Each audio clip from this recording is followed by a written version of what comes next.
Magandang gabi, Pilipinas. Bayang tiniyak ni Pangulong Ferdinand R. Marcos Jr. ang tulong sa mga magsasaka para gumanda ang kanilang kita at protektahan sila laban sa mga mapanamantalang negosyante.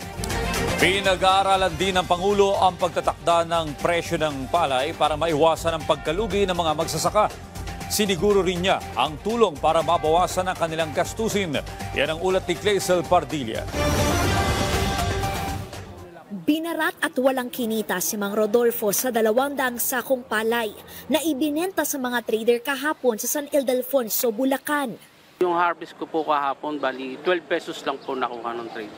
Para po kumita ang magsasaka, at least po dapat nasa mga 20 pesos ang bilihan sa press. Kung may 4 ka pong anak at malulugi ka pa po dun sa bentahan sa ngayon na 12 pesos, hindi mo muna po mapag-aaral ng mga bata. Ang mga problema ng mga magsasaka tulad ni Mang Rodolfo, pinakinggan ni Pangulong Ferdinand R. Marcos Jr.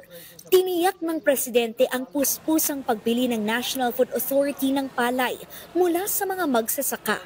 Layo nitong tulungan sila na kumita ng maganda at proteksyonan ang mga magsasaka laban sa mga nananamantalang trader. Nasa 19 hanggang 24 pesos ang alok na presyo ng NFA sa bawat kilo ng palay. Higit na mas mataas sa 11 hanggang 16 pesos na bili ng mga trader. Doon sa 19 at saka 24, medyo makabawi na. Makabawi na, ready na kayo para sa next planting season. Ang natitirang palay ni Mang Rodolfo, bibili na ng NFA. At least po, medyo kikita po kami ngayon. Si Nanay Lan naman, uuwing panatag at nakangiti. Pinakyaw kasi ng NFA ang kanyang ani. Sa ngayon po sa NFA, talaga pong sasabihin namin na kita kami. Saan niyo po gagamitin yung natagdag na kita?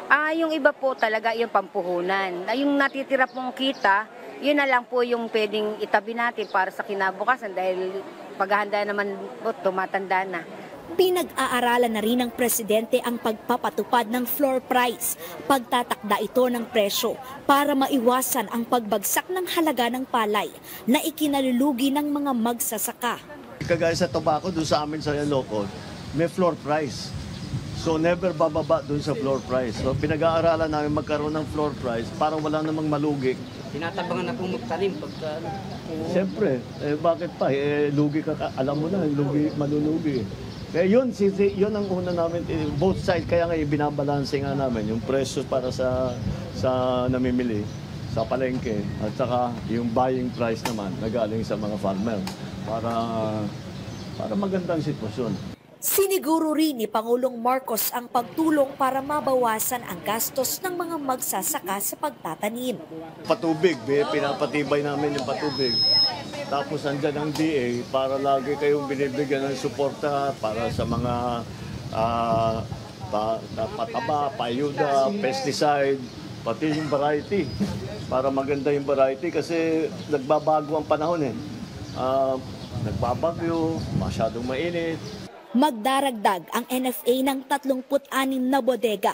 Kasabay nito ang pagtatayo ng mga rice processing facility kung saan maaring dalhin ang mga basang palay. Bibili rin ang higit 70 truck ngayong taon para hakutin na ang mga ani ng mga magsasaka. Next year, another 150 trucks bibilihin natin. No? To complete total of 600 trucks nationwide by 2028. Doon napapasok yung, sige, tayo na ang didiretso talaga sa magsasaka. At mas gugustuhin na natin bumili ng fresh na palay. Sa susunod na taon, maglalagay na ng Makadiwa Store sa 300 at 65 bodega ng NFA. Clazel Pardilla para sa Pambansang TV sa Bagong Pilipinas.